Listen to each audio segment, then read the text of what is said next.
नमस्कार विद्यार्थियों, स्वागत है आप सभी का आपके अपने YouTube platform Uday education and Uday study classes में। विद्यार्थियों, इस वीडियो में अपन बात करने वाले हैं कक्षा 8वीं के आगामी सामाजिक विज्ञान के पेपर के बारे में, जो कि आपके 8 मई को होना है। उसकी दृष्टि से काफ़ी इम्पोर्टेंट ये वीडियो रहने वाला है। तो आप सभी विद्यार्थियों से निवेदन रहिएगा, वीडियो को अंत तक देखिएगा, वीडियो को लाइक कर दीजिएगा। आपका अपना चैनल है, अभी तक आपने सब्सक्राइब नहीं किया है साथियों, तो चैनल को सब्सक्राइब जरूर कर लीजिएगा। बढ़ते हैं पहले प्रश्न की ओर। साथियों, वीडियो को अंत तक देखना है, तभी जाके ये पूरा पेपर आपको समझ में आएगा। और इनमें से कई सारे प्रश्न हैं आपके एग्ज़ाम में सीधे ही पूछे जाएंगे।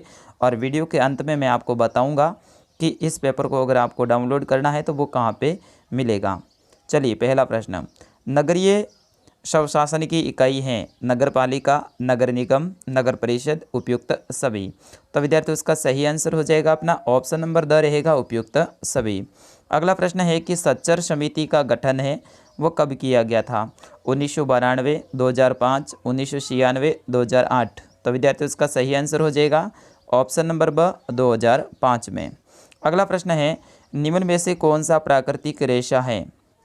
बिल्कुल आपको बताना है इनमें से प्राकृतिक रेशा, तो हो जाएगा जूट अपना ऑप्शन नंबर अ रहेगा इसका सही आंसर।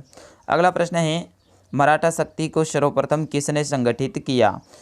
शिवाजी, हैदर अली, पेशवा बाजीराव, टीपू सुल्तान। तो विद्यार्थियों, इसका सही आंसर हो जाएगा ऑप्शन नंबर अ शिवाजी ने। ठीक है, मराठा शक्ति को सबसे पहले किसने संगठित किया था? शिवाजी ने। अगला प्रश्न है, आदिवासियों की अधिक जनसंख्या वाला राज्य कौन सा है? वेरी वेरी इंपॉर्टेंट है, आपके एग्जाम की दृष्टि से 101% इस प्रश्न के आने की संभावना है। तो इसका सही आंसर हो जाएगा छत्तीसगढ़। सबसे ज़्यादा जो ट्राइब हैं यानी आदिवासी हैं वो छत्तीसगढ़ में रहते हैं। अगला प्रश्न है, निम्न में से द्वितीय क्रिया का उदाहरण कौन सा है? मत्स्य व्यापार, कपड़ा बुनना या फिर संग्रहण। तो बिल्कुल छठे प्रश्न का आंसर अगर आपको आता है तो दे सकते हैं आप, तो हो जाएगा कपड़ा बुनना।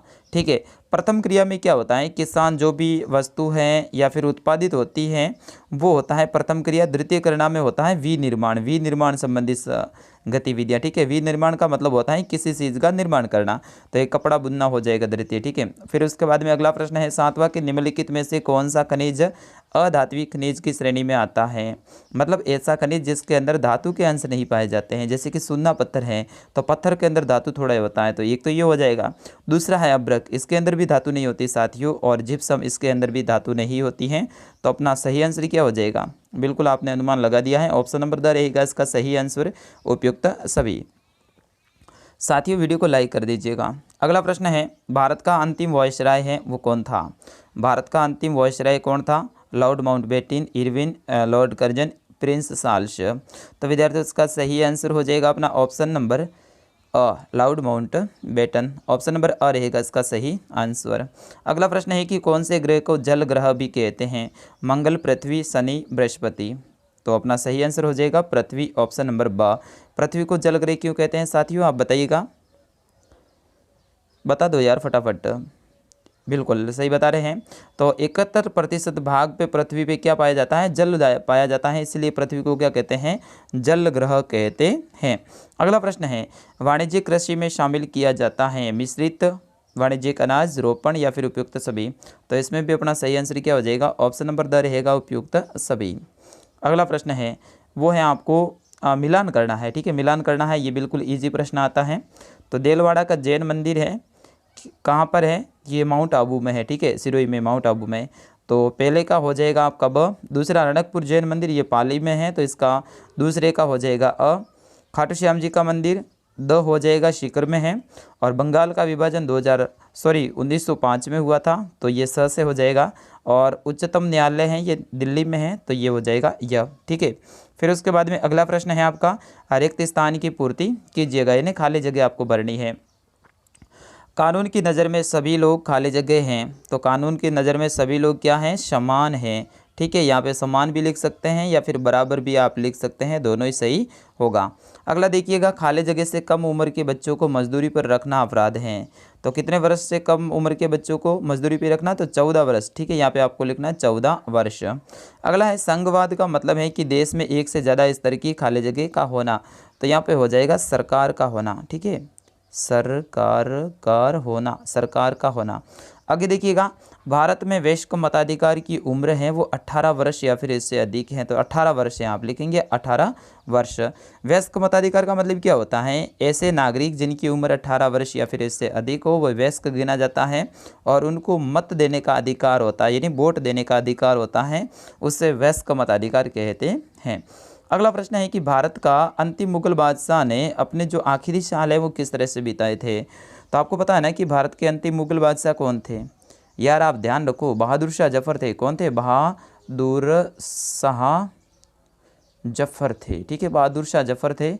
इन्होंने अपने अंतिम साल किस तरह से बिताए? तो इन्होंने अपने जो अंतिम साल है विद्यार्थी वो कहाँ पे बिताए थे? रंगून जेल में बिताए थे, ठीक है। कहाँ पे बिताए थे? रंगून जेल में बिताए थे। तो ठीक है, अंतिम जो साल है वो रंगून जेल में यातनाओं के साथ में बिताए थे और 1862 में इनकी मृत्यु हो गई थी। बढ़ते हैं आगे। 14वां प्रश्न है कि धर्मनिरपेक्षता क्या है? तो राज्य को धर्म से अलग रखने की अवधारणा को धर्मनिरपेक्षता कहते हैं। क्या लिखोगे? राज्य को धर्म से अलग रखने की अवधारणा, धर्म से अलग रखने की अवधारणा को धर्मनिरपेक्षता कहते हैं। यहाँ पे 15वां दोबारा से थोड़ा सा मिस यूज हुआ है और दोबारा से प्रिंट हो गया है, कोई बात नहीं। अगला देखिएगा, मीणा जनजाति मुख्यतः किन जिलों में निवास करती हैं? तो मीणा जनजाति अपने राजस्थान के जयपुर, दौसा, फिर उसके बाद में सीकर आप लिख सकते हैं, ठीक है, ढूंढाड़ क्षेत्र है, यहाँ पे सबसे ज़्यादा निवास करती हैं। अगला देखिएगा, यूरोपीय कंपनियों के लिए प्रमुख व्यापारिक वस्तुएं हैं वो कौन कौन सी थी? आपको बताना है यूरोपीय कंपनियों के लिए प्रमुख व्यापारिक वस्तुएं कौन कौन सी थी। तो आप यहाँ पे लिखोगे इलायची, काली मिर्च,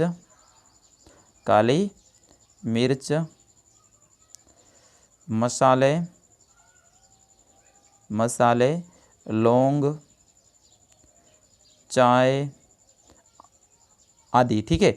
तो ये हो जाएगा आपका। और नील। अगला प्रश्न है, रैयत नील की खेती से क्यों कतरा रहे थे?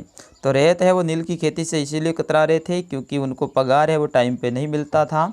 इसके साथ ही उनको बहुत ज़्यादा हार्ड वर्क करना पड़ता था। साथ ही जो साहूकार लोग हैं, जमींदार लोग हैं या फिर जो इनके कह सकते हैं बागान मालिक है, उनसे ये कर्ज लेते थे और कर्ज ऐसा होता था कि वो कभी ख़त्म ही नहीं होता था। इस कारण से रैयत है ना वो नील की खेती से कतरा रहे थे। धर्म को राज्य से अलग रखना क्यों महत्वपूर्ण है?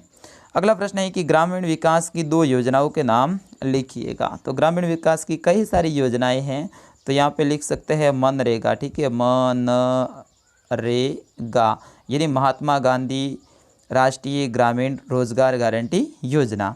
और दूसरा क्या लिख सकते हैं आप? बिल्कुल आप बताइएगा। तो इस तरह से ग्रामीण विकास की 2 योजनाएं आपको लिखनी है, इफ़को वगैरह है। राजस्थान के प्राकृतिक पर्यटन स्थल कौन कौन से हैं? तो यहाँ पे आप लिखोगे माउंट आबू, ठीक है, माउंट आबू।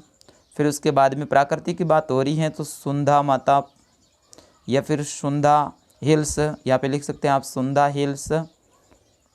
जैसलमेर के शम के टीले, सम के धोरे, ऐसे कई सारे हैं वो आप लिख सकते हैं। अगला प्रश्न है प्रश्न संख्या 23, विधवा विवाह के पक्ष में ईश्वर चंद्र विद्यासागर का योगदान है वो बताइएगा। इन्होंने खूब सारा योगदान दिया है, उनके बारे में आपको लिखना है विस्तार से। आगे प्रश्न है कि 2 वजह बताइए कि लोकतंत्र में न्यायपालिका का अनिवार्य क्यों होती है। अगला प्रश्न है कि अपराध की जांच करने में पुलिस की क्या भूमिका होती है? ठीक है, लोगों के ऊपर केस चलाती है, उन्हें पकड़ती है, उन्हें सच बुलाने के लिए हर संभव प्रयास करती है और अपराधी को सज़ा देती है ताकि अपराधियों के अंदर खौफ रहे और वो आगे से है आपराधिक घटना में शामिल ना हो। अगला प्रश्न है कि कंपनी की सेना में काम कर रहे सिपाहियों के असंतोष के क्या कारण थे? तो कारतूस थे ना, कारतूस क्या थे? कारतूस। तो कारतूसों पर है वो सरबी लगी हुई थी, ऐसे कहा जाता है कि कारतूसों के ऊपर क्या लगी हुई थी? सरबी लगी हुई थी। किसकी? गाय की और सूअर की। सूअर की, गाय और सरबी वाला जो होता था ना कारतूस के ऊपर, उनको है ना डोरियां होती थी, उनको किससे खोलना पड़ता था? दांतों से खोलना पड़ता था। और सिपाहियों को लगता था कि ये तो हमारी धार्मिक भावनाओं से खिलवाड़ कर रहे हैं, ये गोरे लोग, तो इस कारण से उनमें असंतोष था। दूसरा क्या था कि उनका वेतन है वो पूरा नहीं मिलता था। क्या नहीं मिलता था? वेतन पूरा नहीं मिलता था। ठीक है। तीसरा क्या था असंतोष के कारण? असंतोष के कारण ये थे सिपाहियों के अंदर कि उनको है ना बड़े पद पे नहीं बिठाया जाता था। बड़े पद पे अंग्रेज़ों के अफसर रहते थे, बाकी निचले पदों पे है ना भारतीय सिपाही रहते थे। अगला देखिएगा, कृषि क्या है? खाद्यान्न फसल के रूप में चावल पर संक्षिप्त में टिप्पणी लिखिए। कृषि यानी अपन बीजों को बोने से लेके पकने तक उनकी जो देखभाल करते हैं और खेतों में बोते हैं, उसमें अपना किसान है सब कुछ न्योछावर कर देता है, मेहनत करता है, वही है कृषि। खाद्यान्न फसल में चावल के ऊपर आपको लिखनी है टिप्पणी। ठीक है। फिर उसके बाद में खनिज किसे कहते हैं? लो और अलो खनिज में अंतर स्पष्ट कीजिए। तो खनिज जिसको ज़मीन के अंदर से खोद के निकाला जाता है खनिज कहलाता है। लो खनिज वे खनिज होते हैं जिसके अंदर लोहे के अंश पाए जाते हैं, लो खनिज कहलाते हैं। और अलो खनिज वे होते हैं जिसके अंदर लोहे की खनिज नहीं लोहे के अंश है वो नहीं पाए जाते हैं। ठीक है। लो खनिज को धात्विक खनिज भी कह सकते हैं और अलो को अपन अधात्विक खनिज भी कह सकते हैं। अगला है परंपरागत और गैर परंपरागत ऊर्जा के स्रोतों में अंतर स्पष्ट कीजिए। परंपरागत वे ऊर्जा के स्रोत हैं जो कि प्राचीन समय से ही चले आ रहे हैं, और गैर परंपरागत ऊर्जा के स्रोत वे होते हैं जो कि पिछले कुछ दशकों से या फिर कुछ सालों से शुरू हुए हैं। परंपरागत में देखिएगा आप यहाँ पे तो पवन ऊर्जा है। ठीक है। फिर उसके बाद में नाभिकीय ऊर्जा है, ये हो जाएगा। अगला प्रश्न है संविधान किसे कहते हैं? भारतीय संविधान में नीति निर्देशक तत्वों का खंड क्यों जोड़ा गया है? अगला प्रश्न है कि कानून का शासन पद से आप क्या समझते हैं? अपने शब्दों में लिखिएगा। प्रश्न संख्या 30 है कि मध्य मार्गी कौन थे और वे ब्रिटिश शासन के खिलाफ में किस तरह से संघर्ष करना चाहते थे? प्रश्न अथवा में मिल जाएगा भारत के विभिन्न भागों में असहयोग आंदोलन ने किस तरह के रूप हैं वो ग्रहण किए और लोग गांधी जी के बारे में क्या सोचते थे? राजस्थान का मैप भी आ सकता है आपके एग्ज़ाम में, या फिर भारत का मैप भी आ सकता है, बना हुआ आएगा। उसके अंदर कोई 3 स्थानों को आपको दर्शाना पड़ेगा, जैसा कि ब्लूप्रिंट आया उसके अनुसार तो 3 स्थान होने चाहिए मेरे हिसाब से, और बाकी देखते हैं कितने आते हैं। साथियों इस पेपर की PDF आपको चाहिए तो आपको जाना पड़ेगा हमारी वेबसाइट पे, आपको सर्च करना है www.uday, ठीक है, UDAY उदय, फिर उसके बाद में study.com। ठीक है। अगर सर्च करने पे ये नहीं मिलता है तो आपको गूगल इसी वीडियो के डिस्क्रिप्शन में है वो उसकी लिंक देखने को मिल जाएगी। तो साथियों मिलता हूँ अगले वीडियो में, तब तक के लिए जय हिंद, वंदे मातरम।